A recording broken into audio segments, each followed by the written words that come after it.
Hello YouTube, Triumph Guy here today, and I'm going to be sorting out the misty headlights on this Renault Clio 1999.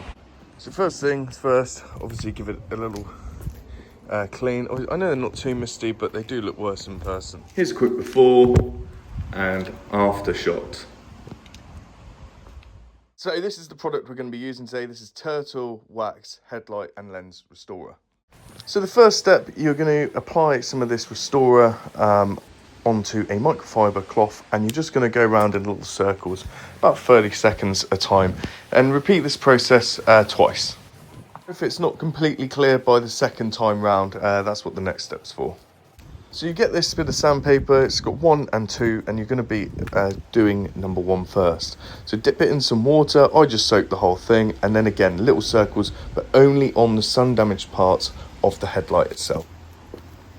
Once you've used number 1, you're just going to flip it over and use number 2.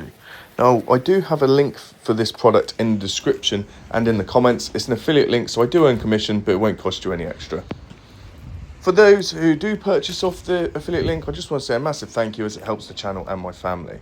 Next, put some restorer on there and let it stay for about half an hour. With a clean microfiber cloth, just give them headlights one last brush over. You can repeat this step a couple of times if you don't get the desired effect. You get given 2 wipes in the kit. All you're going to use is one of these wipes whilst putting the gloves on. It's really important that you do this whilst wearing gloves, as this stuff is super sticky.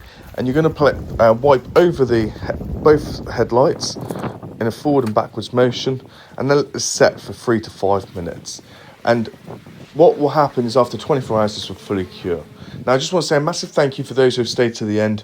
And if you've got any questions, please put them in the comments. Please make sure you like and subscribe, and I'll see you on the next one.